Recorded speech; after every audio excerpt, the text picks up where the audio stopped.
Existem pessoas que transformam uma profissão não apenas pelos cargos que ocupam, mas pela coragem de abrir caminhos antes que eles existam.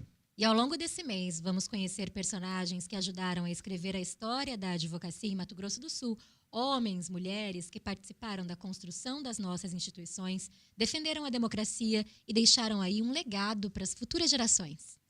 Sejam bem-vindos ao podcast Caderno Jurídico, especial Mês da Advocacia, uma realização do Grupo Figueiró de Comunicação com a produção da rádio Antena 1 Campo Grande. E para colaborar com a construção dessa rodada jurídica, a Rádio Antena 1 convidou a advogada Kátia Paiva, conselheira estadual da OAB-MS e presidente da Comissão de Empresas Familiares e Holding do IBDFAM-MS, que participou da escolha e do convite aos entrevistados e estará conosco na mediação dessas conversas ao longo da programação especial. Seja bem-vinda, Kátia. Muito obrigada, Stephanie Brits, Joel Silva. É uma grande satisfação estar aqui com vocês, participando desse mês de advocacia, que representa aí a nossa profissão. Em especial, agradecendo aqui a Antena 1 pela participação.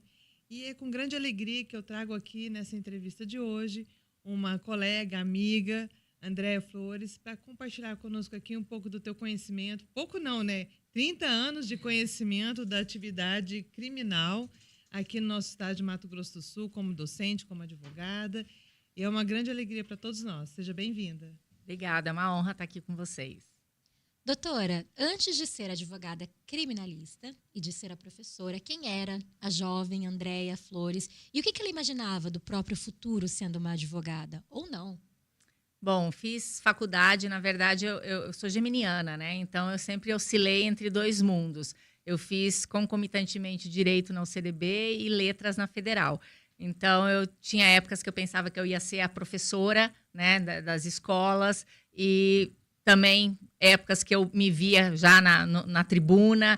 E aí eu acho que eu consegui unir as duas coisas, né, através da docência no direito penal, na advocacia. Sempre imaginou ser advogada, então? Talvez. Cheguei a fazer um concurso para o Ministério Público. Na verdade, eu morava em São Paulo, fazia mestrado lá. E aí a minha mãe fez minha inscrição aqui, pegou meu diploma na UCDB, que não tinha sido expedido ainda. Aí ela teve que fazer minha assinatura no diploma para poder apresentar na inscrição. Vim fazer, eram várias provas. E aí eu bombei na prova de processo civil. Sempre foi meu calo, processo civil. Eu acho que nós éramos em 11 candidatos. Naquele concurso, acho que passaram 8 ou 9. Então, assim, aí depois disso eu falei, não quero. Voltei para Campo Grande, comecei a dar aula e aí eu falei assim, é isso que eu quero para minha vida. E se eu for para o interior através de um concurso público, porque é o início de carreira no interior, eu não vou poder dar aula, porque a gente só tinha um CDB, né, de universidade aqui, de curso de direito. E aí eu fui me encontrando, comecei a advogar, na verdade, eu já tinha advogado em São Paulo, num escritório que fazia tudo, né? Mas comecei a advogar na área criminal dentro da assistência jurídica Dom Bosco, que era ali na Antônio Maria Coelho, então era um local bem central, em que a gente tinha realmente ajudava muito a Defensoria Pública do nosso estado, que é maravilhosa, né? Eu fui estagiária da Defensoria Pública. Então, acho que isso também foi fazendo parte da Andréia que eu sou hoje, né? O estágio na Defensoria Pública, tenho como maior fonte de admiração a doutora Nancy Gomes de Carvalho, que é... ainda hoje, né, procuradora da Defensoria. Acho que a imagem dela ali, a força dela como mulher, como tribuna, né, o amor com que ela atendia os seus assistidos da Defensoria, isso tudo me marcou profundamente já no início ali, no meio da faculdade. E aí eu segui com essa musa inspiradora. Doutora André, deixa eu fazer uma pergunta aqui de geminiano para geminiano. Até porque de quem tem toque para quem tem toque. Até porque esse dilema da docência de estar atuando, eu fico imaginando como é que é isso no meio jurídico, né? Vou para o tribunal agora destruir. Não, vou dar aula. Como é que é isso na cabeça da senhora, por exemplo? Eu já tive períodos em que eu dava muita aula, né? Já cheguei a dar aula manhã, tarde e noite, porque a gente já teve curso vespertino na UCDB, né? Aí, quando eu montei o escritório, eu saí dessa advocacia, da assistência jurídica e fui para o meu escritório, e isso tem 21 anos, aí eu tive que começar a selecionar o tempo, né? Então, eu ficava na docência de manhã e à noite, escritório à tarde. Hoje, eu já diminuí né? Eu falo que de manhã eu dou aula, eu sou professora, à tarde eu sou advogada e à noite eu sou aposentada. Eu quero ler um livro, eu quero ir num restaurante, eu quero tomar um vinhozinho, assistir um filme, né? Que a gente tem que se aposentar cada dia um pouquinho, não pode deixar tudo para aposentadoria, porque vai que ela não chega. Eu gostei desse conselho, Joel. Eu acho que esse é meu equilíbrio. Coisa de geminiano. André, quando você escolheu a área criminal, você escolheu num momento em que, predominantemente, nós tínhamos mais homens do que mulheres atuando na advocacia. O que te levou a escolher essa matéria? Foi porque você tinha dificuldade na matéria civil ou porque foi uma paixão? Não, acho que sempre gostei mais, né? Era aquilo que me atraía. Eu, por exemplo, quando eu estagiava na Defensoria Pública, eu ficava tão impactada com os processos que eu chegava a sonhar. Até hoje, quando é uma coisa muito assim, vem em sonho. Então, assim, sempre gostei. Do direito civil, eu imagino que se eu fosse civilista, eu iria para o direito de família, né? Só papel, acho chato, né? Então, assim, acho que eu tive a inspiração, eu adorava meu professor de Direito Penal, que era o professor Pietro Falco. Depois sempre tive, né, na defensoria, nesse estágio, eu acho que eu martelei ali, eu chancelei a minha escolha, né, na defensoria pública, e aí veio a docência no Direito Penal, né, tudo isso foi só ratificando aquela escolha que eu tinha feito. Eu nunca me arrependi, eu sou muito realizada com tudo que eu fiz. E teve algum episódio nessa trajetória, falou assim, eu tô no caminho certo, realmente era isso que eu queria, um fato que marcou e te confirmou que era o direito penal? Olha, eu acho assim, a docência, na docência, eu acho que o que ratificou foi que a primeira turma que eu dei aula, eu fui escolhida como nome de turma, né? Isso foi muito impactante, você participar da colação de grau deles, né? Discursar, e você ver que você ali deixou sua marca. E eu sei, assim, dessa turma, se você me perguntar quem são os alunos, eu lembro de todos, né? Depois foram muitas, daí a coisa já vai se embolando ali no meio de campo. Na advocacia, eu acho que eu tive, na época da assistência jurídica, eu tive um cliente que ele vinha em razão do irmão que estava preso, era soropositivo lá naquele início, né, da AIDS, ainda a gente chamava de AIDS. E aí eu lembro que um Tom dia... Hanks estrelando Filadélfia ainda. Exatamente. E aí eu lembro que ele assim, ele falava assim, doutora, fica tranquila, hein, o seu carro ninguém mexe. Sabe aquela coisa de ver que você conquistou a confiança de alguém, né? Na advocacia privada, né? Eu acho que um dos casos mais tocantes que eu tive foi de um rapaz que foi injustamente acusado de estupro. Era um rapaz de 20 anos, eu acho que ele fez... Não lembro se ele fez 20 anos preso ou de 20 para 21. Passou Natal e Réveillon preso e o aniversário dele. E aquilo, assim, me machucou profundamente. A gente só conseguiu absolvê-lo em grau recursal, né? E que a gente tinha certeza que ele era inocente. Então, lógico que se você pega vários clientes em que você sabe que o cliente fez e o cliente assume que fez e você não precisa advogar no sentido de negar a autoria e de pedir uma absolvição. O direito penal ele tem um leque de defesas, né? Você pode tentar justificar aquilo ou pedir pelo menos um benefício plausível da lei, mas esse foi um caso que me marcou muito, porque me doía saber que ele estava preso sendo inocente, que você fica meio impotente ali, tentando provar e não conseguindo, até que você chegue, né, ao êxito de absolver. Andréa, você falando assim, a gente percebe a sua força pelo conhecimento, né? Mas em algum momento na sua trajetória na área criminal, você viu, pela condição de ser mulher, você tinha que se impor de uma maneira mais forte, mais firme, em alguma coisa que tenha te marcado? Kátia, eu vejo assim, ó, o que virou minha chave foi a minha atuação na OAB. Eu acho que a docência, e foi uma análise que eu fiz numericamente, quando eu fui escolhida como professora emérita e recebi essa homenagem na UFMS, e fui, dentre os professores eméritos, eu que ia fazer o discurso. Então, eu fui conhecer um pouquinho. E aí eu percebi, assim, que eu acho que eu nunca percebi muita injustiça da mulher até a minha atuação na OAB, porque a docência ela é muito equilibrada. Na UFMS, na UCDB, a gente tem muito pareado o número de homens e mulheres na docência. E na docência, você chega em sala de aula, você é autoridade, né? quando eu chegava no fórum, quando eu chegava na delegacia, era muito comum eu ter um aluno ou ex-aluno lá. Então, eu tinha um tratamento diferenciado. Então, eu acho que isso não me marcava. Não, se eu não fosse mulher, não estava sendo tratada assim. Quando eu entrei na OAB, que eu já entrei, né, na conquista da paridade, na primeira gestão paritária. Eu fiz parte da primeira gestão paritária. E aí, ali, a gente fez, né, aquele trabalho e o Conselho Estadual aqui votou pela paridade na lista sexta. Ali eu comecei a perceber que nós éramos, embora numericamente paritárias, a gente não tinha a mesma força, a gente não tinha a mesma voz, principalmente no Conselho Federal. Então, assim, vocês estão aí, mas não são vocês que decidem nada. Ali eu falei, opa! Então, dali que veio, né, essa questão. Na época, eu apresentei, eu vi isso que existia em Santa Catarina, apresentei aqui na Câmara dos Vereadores, na Assembleia, um projeto de lei para incluir a história das mulheres nas escolas como conteúdo interdisciplinar, né? Entreguei para a deputada Mara Caseiro, entreguei para o vereador Carlão. Na Câmara, na Assembleia, passou, na Câmara tiraram de pauta porque fizeram um forfé. E aí, depois, isso entrou na LDB, né? Não por minha causa, mas porque eu acho que é o momento, né? Justamente por isso, eu falei, gente, cadê as mulheres? Onde que estão essas mulheres? Você vê na história anterior, né?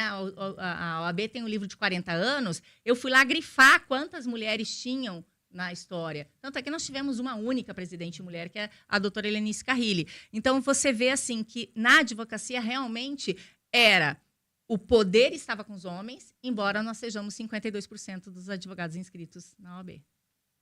Ou seja, nós precisamos preparar melhor essas mulheres para poder ter uma voz mais ativa. Como preparar? Você, na qualidade de professora, docente, vendo, então, essas dificuldades que nós temos, porque não é a capacidade, mas como se colocar para ser respeitada? Onde eu posso, eu conto a história das mulheres e incluo o nome de mulheres importantes. Então, por exemplo, eu sempre reforço isso, que se nós não estamos lá nos espaços de poder, é porque nós somos retrancadas durante anos. A primeira universidade do Brasil, a primeira faculdade do Brasil é de 1808. Nós éramos proibidas de frequentar a universidade. A gente foi ser autorizada por lei em 1879. Ou seja, 71 anos depois. E aí a gente via aquelas faculdades em que tinha uma mulher no meio de todos os homens. Quer dizer, ela, coitada, ficava lá, né? Não devia ter nem banheiro para ela utilizar. Aí a gente vai ver o voto. Nós pudemos votar em 1932, porque mulheres militaram a favor disso. E aí nós tivemos uma primeira deputada eleita. Uma única deputada eleita. Então, tudo nosso foi sempre com muita luta. O que eu tento passar para os meus alunos é isso. Olha, o que você tem hoje de direito não veio à toa. A mulher teve que quase ser apedrejada, né, para que esses direitos sejam conquistados. Então, não aceite a objetificação, não aceite que você seja menosprezada. Se hoje a gente tem só 2 vereadoras, se a gente tem só 3 deputadas, se a gente tem só 14 senadoras, né, se a gente tem só hoje 4 desembargadoras, isso é porque nós somos proibidas de entrar na faculdade. Nós fomos proibidas. A mulher era proibida de jogar futebol na história. Nós tínhamos um decreto de Getúlio Vargas que proibia as mulheres de jogarem futebol, ainda que seja recreativo, tá? Hoje, a gente tem muito mais orgulho das mulheres do futebol do que dos homens, né? Que caem, daí perdem, aí choram, e a mulher está lá, né? No campo. A gente agora vai ter a primeira Copa em que vai ser dado ênfase e vai ser feita no período de férias escolar para que as pessoas assistam. Então, quando a gente precisa ter uma lei que priorize a mulher, fala, não, agora é a hora da mulher ser eleita, né, escolhida desembargadora. É a hora de a gente ter uma porcentagem de mulheres nos espaços de poder.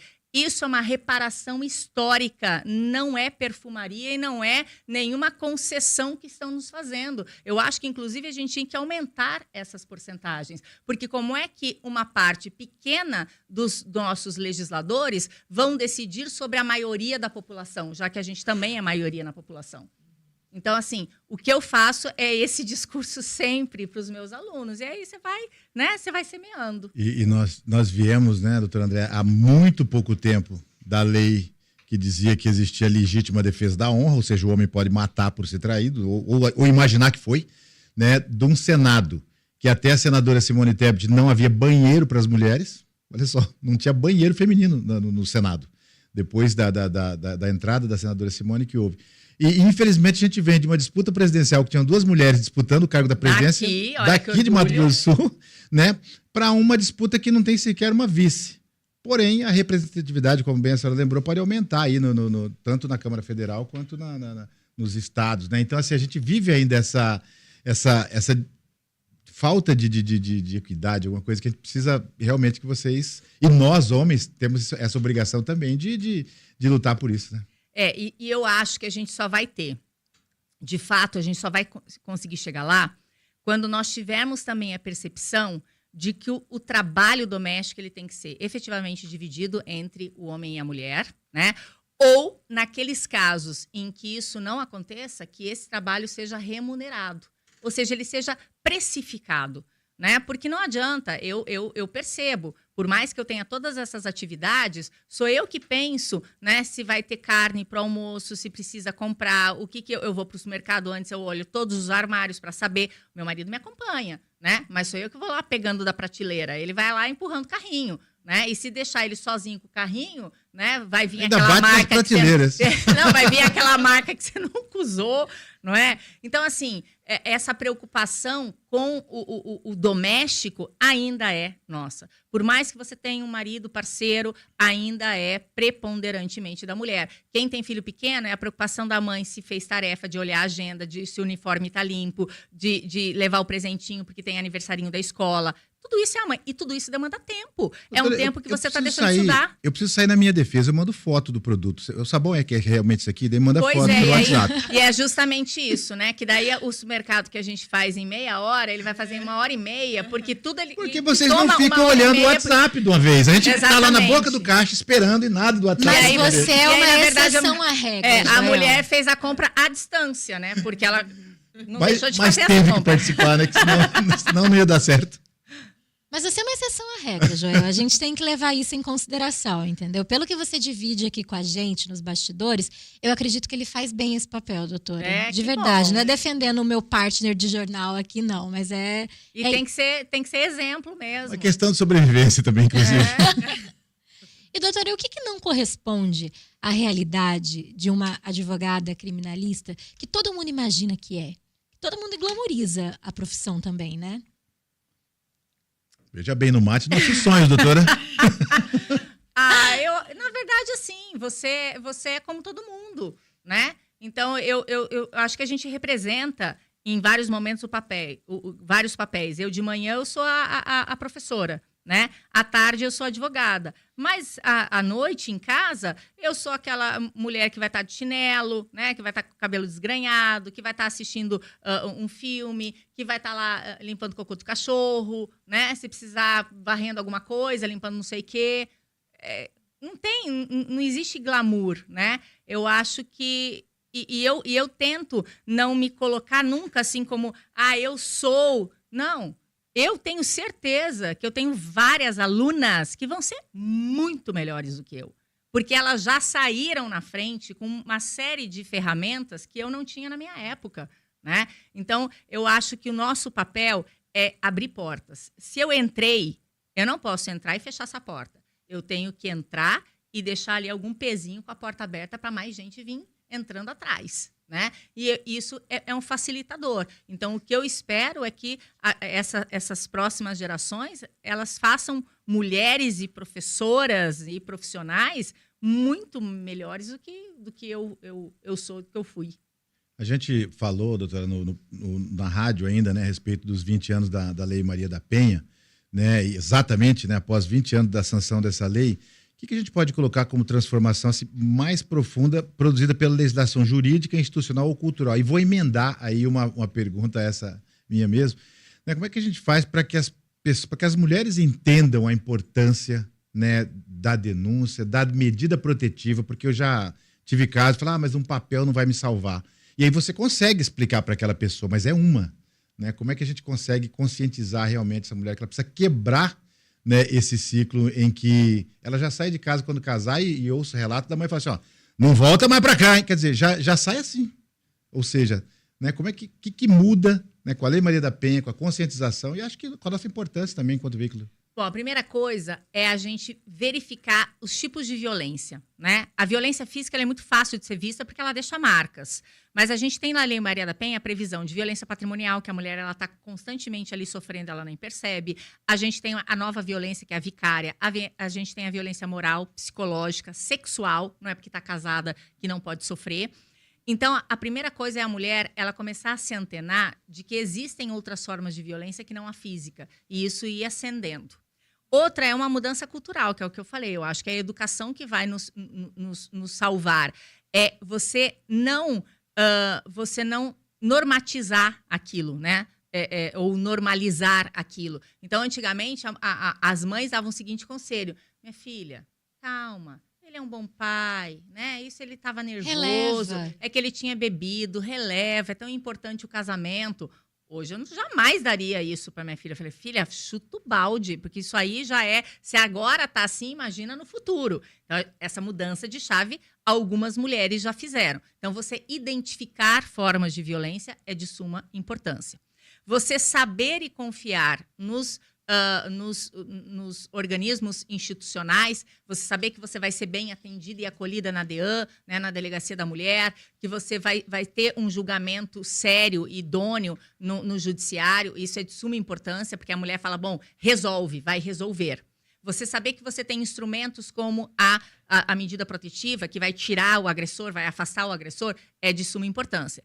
Mas eu também tenho que trazer aqui a necessidade de que essa super ferramenta ela precisa ser bem usada e ser usada sem leviandade. Então, é como uma faca. A faca ela pode produzir um corte perfeito, né? Fazer um corte num peixe para um sushi, um prato maravilhoso. Ela é um instrumento, mas ela pode matar, ela pode ferir. E a Lei Maria da Penha ela também pode ser mal usada. Então, ela não pode ser usada como um instrumento de vingança porque o relacionamento não deu certo ou porque eu fui traída, né? Inventar uma violência não sofrida. Isso, lógico que a gente também tem que conscientizar. E saber o seguinte, que se você está usando ela de forma leviana, você está despendendo uma energia de todos aqueles órgãos públicos que poderia estar sendo usado para uma vítima real. E esvaziando uma pauta que demorou anos para ser construída, para você entender que não é uma situação de isso é marido e mulher, ninguém mete a colher, entendeu? Que isso aí é uma violação de direitos mas humanos. a gente culturalmente, né, Stephanie, tem a mania, assim, eu brigo muito com essa questão cultural de nós homens, a vontade que dá é perguntar o que a gente pode fazer. Porque quando a esposa está grávida, a conversa já é... A primeira conversa é, se for menino, vai pegar todo mundo. E se for mulher, vai estudar, porque a gente já começa isso e ninguém fala isso, né? Mas a gente acaba fazendo dessa forma. Então, essa mudança ela precisa começar a acontecer agora. A senhora, como professora e lidando com essa gurizada, essa conscientização, ela já acontece ou a gente está muito atrasado ainda? Eu acho assim que hoje as meninas elas estão se respeitando em alguns ambientes, né? Intelectualmente, eu acho que está tendo esse respeito, né? Eu vejo, por exemplo, nas minhas turmas, a maioria são líderes mulheres. Então, isso é a mulher sendo líder, né? Embora a mulher ela sempre seja vista como aquela que serve, né? A cultura do cuidado vem da mulher. O que é para prestar o cuidado sempre é feminino.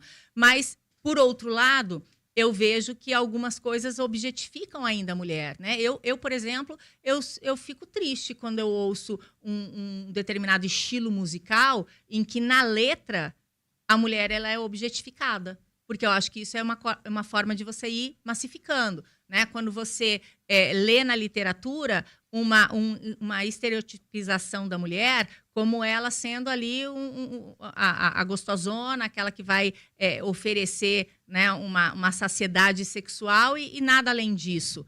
A menos que seja no sentido de chamar a atenção para a aberração que isso seja, né? Porque a literatura também serve para nos acordar, para nos fazer ver algumas coisas.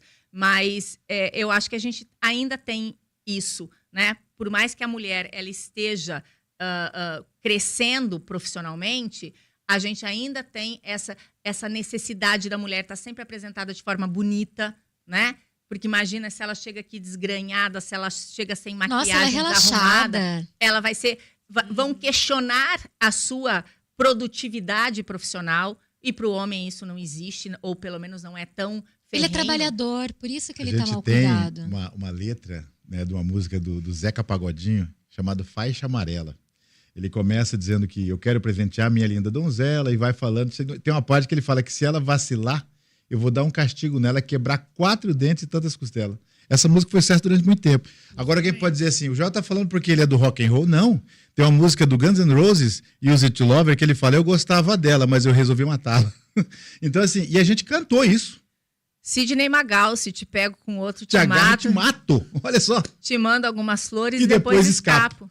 E a gente cantou isso e era divertido. Agora, E a gente não pensava. não. A gente cantava e a gente não As mulheres interpretava. cantavam, né? A gente não interpretava a letra. Pô, o que o cara tá falando com isso, né? Mas vejam que isso, naquela cultura da legítima defesa da honra.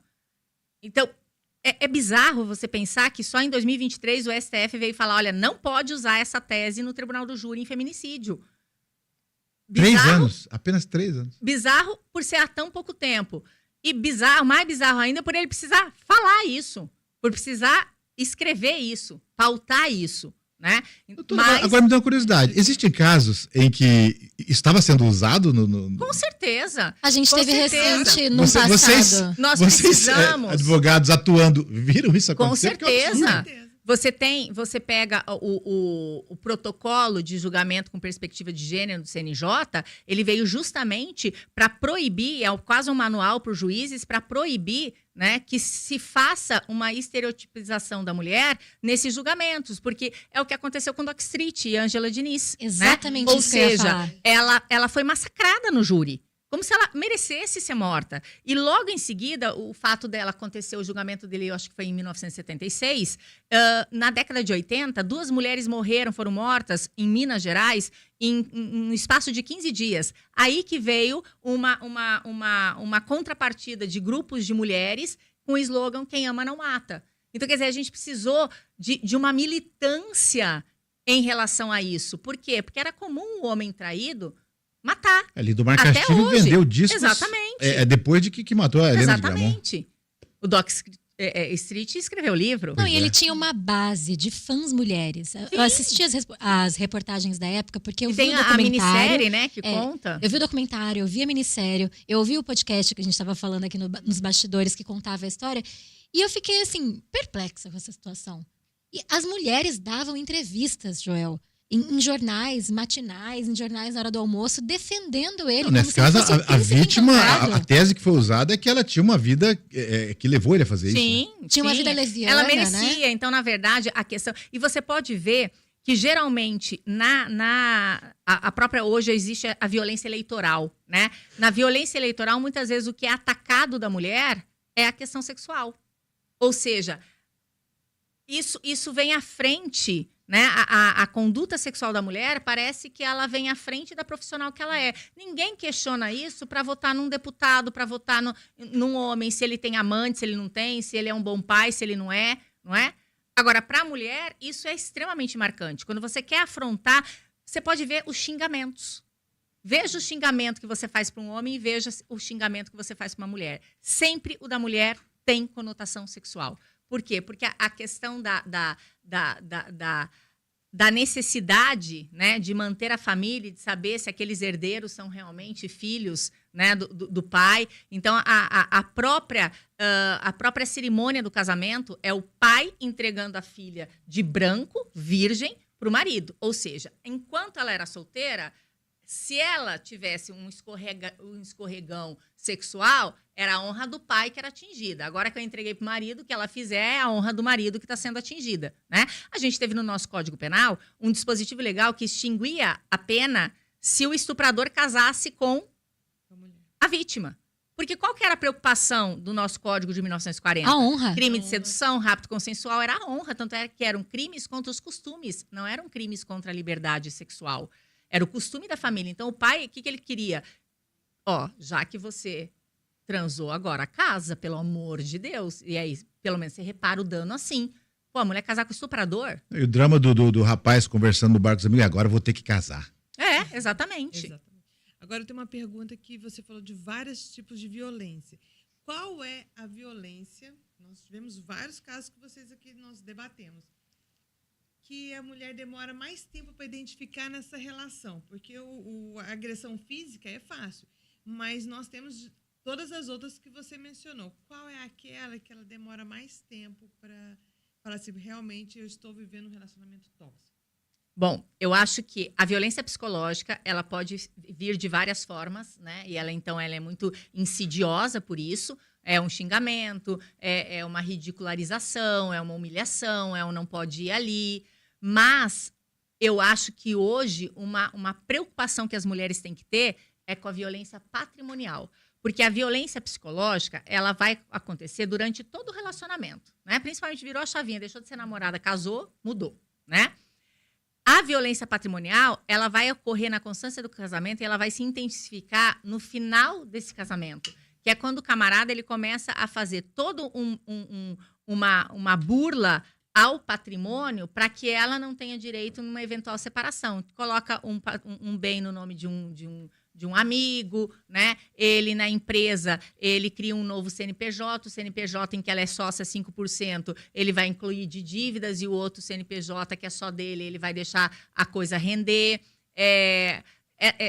Ele baixar os rendimentos ali, ele mascarar rendimentos para uma eventual porcentagem de pensão alimentícia. Então, essa é uma preocupação, porque o que acontece? A partir do momento em que a mulher, ela financeiramente, ela se vê estrangulada, ela se vulnerabiliza para todas as outras formas de violência.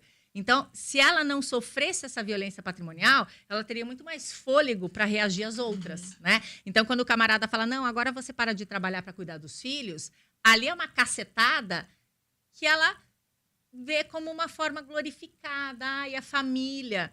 Você está entrando numa presepada, né? Essas questões que você falou da mulher se colocar como um objeto nas músicas que algumas escutam. Quando você entra na sala de aula e você percebe as suas alunas, elas estão identificando de uma forma mais rápida esses relacionamentos tóxicos do início para que elas não possam ser vítimas no futuro? Eu acho que hoje as meninas estão muito mais antenadas. Eu vejo até pela escolha de conteúdo para o TCC, para o trabalho de conclusão de curso, para elas apresentarem um resumo num congresso. Elas estão escolhendo esse tipo de tema, elas estão muito antenadas. Mas, por outro lado, como nós, né? E aí eu falo assim, às vezes eu falo assim, não, calma, André, você está ficando velha, né? Porque ontem mesmo eu estava indo a pé num restaurante com meu marido, e aí passou aqueles caminhõezinhos que tocam música, bem de atrair criança, e estava tocando um funk. Eu falei, dá uma olhada na letra desse funk, cheio de mãe com criança. Eu falei, eles não estão prestando atenção na letra, né? E aí eu vejo isso, eu falei, tá tudo certo, Andréia, porque você também ouvia músicas que eram isso, é o Tchan, né? A gente, um Sidney Magal, e cantava e não raciocinava. Então, eu tenho essa esperança de que elas estão cantando funk sem perceber a letra. E que a hora que elas perceberem, elas vão parar de cantar, né? Sim. Então, chama atenção para isso, gente. Ó o que diz. Mas talvez seja uma questão cultural, né? Nós precisamos trazer a educação para a base. A gente teve há pouco tempo, né? E aí quando eu falo, a gente todo mundo fala, nossa, você fazia isso como se ninguém fizesse.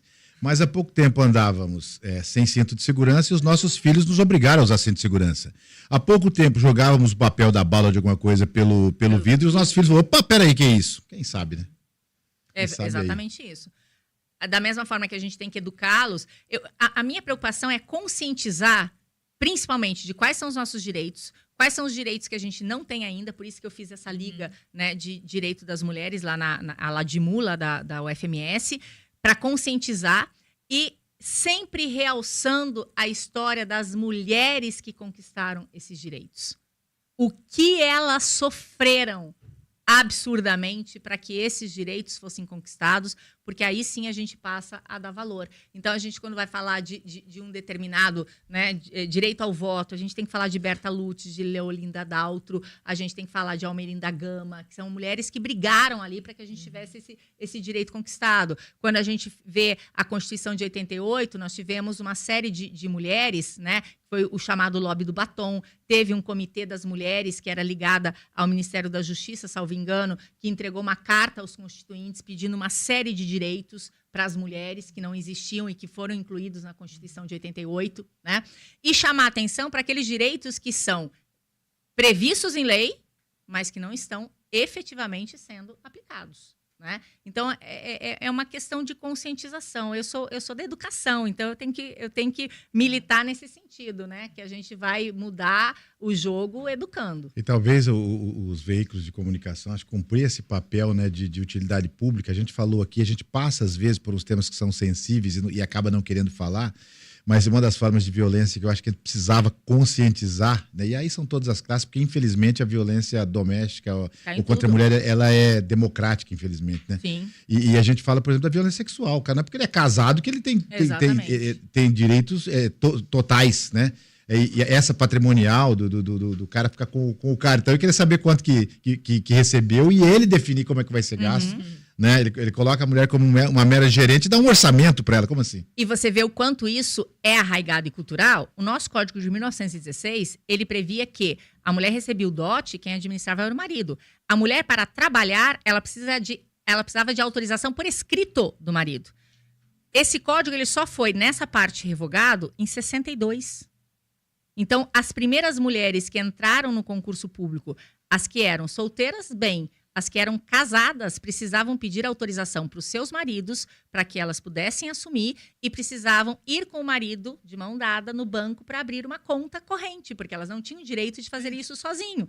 Então, você vê que tem um porquê desse raciocínio do homem de achar que ele é o que vai determinar como se usa o dinheiro da casa. Porque isso já foi dado a ele legalmente e levou muitos anos para que isso saísse do papel. Né? Mudasse de... E como que a senhora traz a experiência na advocacia criminal e de direitos humanos também, nessa forma com que você está ensinando em sala de aula? Eu ia perguntar exatamente em relação à Lei Maria da Penha, né? Mas eu acho que em tudo. Como que a senhora traz essa bagagem, né, da advocacia criminal para os seus novos alunos que estão se formando aí, advogados e advogadas? Bom, eu tenho sempre a preocupação de mostrar para os meus alunos, né, que o direito penal, ele não é necessariamente você advogar para o bandido. Então, a primeira coisa que as pessoas precisam entender, né, que o direito penal ele não está ali para defender o estuprador, o latrocida. A gente tem uma série de crimes, né, são em torno de 2.000 tipos penais, que qualquer um de nós está sujeito a praticar saindo daqui, né, ou até mesmo aqui durante a nossa fala, né? Então, o direito penal é para todos. E uma outra desmistificação que a gente precisa fazer é de que nem sempre eu vou coadunar com crime. Ao advogar, eu vou dar a ele o que todo ser humano merece, que é o direito de defesa, dentro dos limites daquele caso. Então, eu não preciso pedir absolvição. Eu posso dizer, não, ele vai ser condenado, mas a lei prevê este benefício, eu quero que esse benefício, então, seja aplicado a ele. Né? Então, você não coaduna com crime. Você está ali por direitos humanos. Justamente, direitos humanos é isso. É aquilo que ninguém perde. Nem o pior bandido, ele perde a condição de humano e, consequentemente, de ter esses direitos. Acho que era isso que eu queria perguntar. Eu ia perguntar só da Maria da Penha, mas já entrou dentro desse universo aí. E qual que deve ser hoje o papel da advocacia com relação à prevenção da violência, ao acolhimento da mulher? Existem políticas sociais dentro da OAB nesse sentido? Eu acho que, por exemplo, o fato da OAB ter trazido uma gestão paritária é um fortalecimento da figura da mulher. O fato da OAB ter colocado aqui no nosso estado a lista paritária para o 5º Constitucional é uma forma de reforçar. Mas a OAB ela tem, principalmente através da Caixa de Assistência, uma série de auxílios à mulher que foi vítima de violência doméstica, a essa advogada que foi vítima de violência doméstica.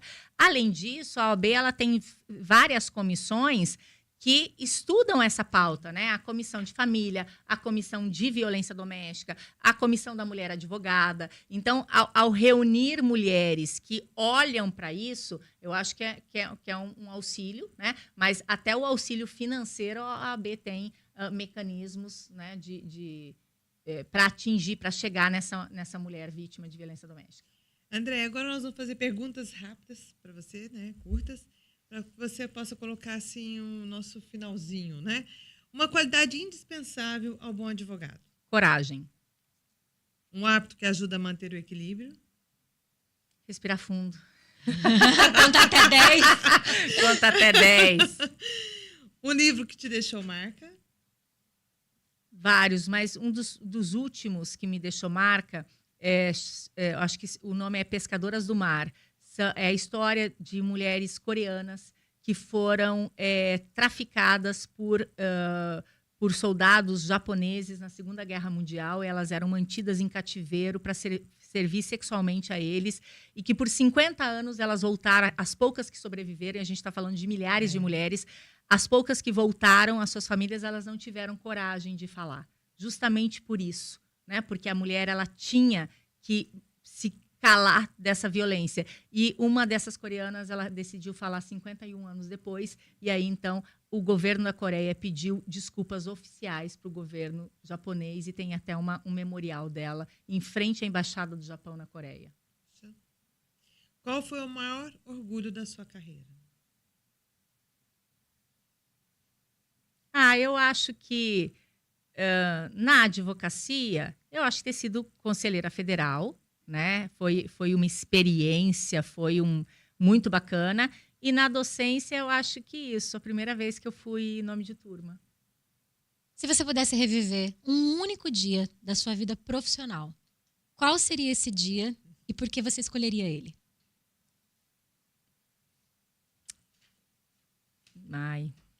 Primeiro tribunal, talvez, o primeiro caso? Ligando a máquina do túnel do tempo. Eu acho que o profissional acadêmico, eu acho que eu queria ter a percepção de que esse seria o meu primeiro, e era um momento diferente, que foi a primeira vez que a doutora Nancy deixou eu fazer um júri com ela. Eu acho que, assim, voltar e falar, deixa eu ver como que eu fui, né? Porque a gente vai fazendo as coisas sem ter a percepção de o quanto aquilo é importante naquele momento, né? A gente vai ver isso depois. Só que daí a gente já esqueceu, né? A gente já não... Hoje filma, antigamente Esqueci não. de avisá-las que para o geminiano as perguntas precisam ser diferentes. Porque assim, isso dá uma bugada na gente que é coisa louca, né? Não, e outra. Isso de esquecer é comigo mesmo. Daqui meia hora, se fizer a pergunta, é outra resposta. Já rodou. E qual foi a maior lição que a advocacia trouxe para a sua vida? Eu acho que isso, da gente precisar fortalecer e empoderar as mulheres. Senão, a gente não tem democracia. Enquanto os homens forem mais poderosos que as mulheres, não existe democracia. E se tivesse que definir a advocacia em uma única palavra, qual seria essa palavra? Voz.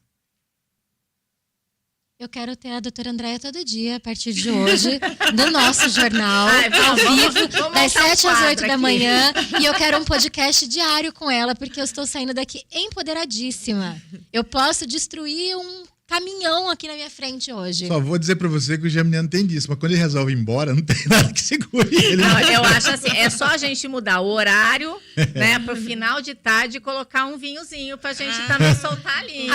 Eu já gostei. Vai ser o melhor programa do MS. É o que nós estamos pedindo, né? Pra poder encerrar dessa forma. Não é? Vai ser o happy hour do direito. Exatamente. Eu Isso já é gostei. maravilhoso. Petição pública para o programa de 2 horas e petição pública para um programa de happy hour com a doutora Andréia. Seria tranquilo, porque advogado para isso nós temos, né? Mas nós vamos falar com quem? Com o advogado também, então não vai ter jeito. Vamos embora, a gente vai junto ali, faz todo mundo esse movimento O lobby. aí, ó. Doutora Andréia Flores, muito obrigada por ter aceitado o nosso convite, por estar aqui comemorando hoje com a gente a Lei da Maria da Penha, seus 20 anos, mas mais do que isso, por estar aqui representando a advocacia, a voz da mulher, todo esse conhecimento que nós fomos aqui hoje, assim, vamos sair daqui muito mais fortes do que chegamos e, com certeza, modificando muitas coisas e atitudes na nossa vida. Obrigada por teu tempo, por estar aqui. Stephanie Brits, Joel Silva, muito obrigado por estar aqui também junto com vocês. É isso aí, vamos. Estamos no meio da semana, né? No final de semana, mas no meio do nosso Da Semana do quadro da Advogado, que continua. Eu falei que é até dia 14, mas a gente tem um presentinho no dia 17, na segunda-feira. Depois que a gente concluir essas 2 semanas de rodada de entrevista, a gente tem um encerramento com chave de ouro. Muito Que a gente legal. só vai divulgar no programa na segunda-feira, ao vivo. E para quem está acompanhando o podcast, no capítulo de segunda-feira, a gente conta mais detalhes também, Joel. Doutora, vale hora aula isso? Só para eu saber aqui. Se você quiser, eu dou um certificado para aquelas atividades extracurriculares, né? Eu acho que deveria, já pleiteia lá na sua instituição. Vamos embora, Doutora então? Kátia, obrigada também por essa mediação. Doutora Andréia, é uma entrevista que foi realmente inspiradora e muito necessária, viu? E aí, eu quero dizer para quem está assistindo a gente, para aproveitar, se inscrever no nosso canal, ativar as notificações e acompanhar essas nossas próximas entrevistas, porque vão ser verdadeiras aulas, gente. Lembrando para você que esse podcast aqui, Caderno Jurídico, é uma realização do Grupo Figueiró de Comunicação, com produção da rádio Antena 1. E muito obrigada pela sua audiência. E a gente volta na segunda-feira no nosso Jornal ao Vivo e depois ao vivo aqui no nosso canal do YouTube. Até.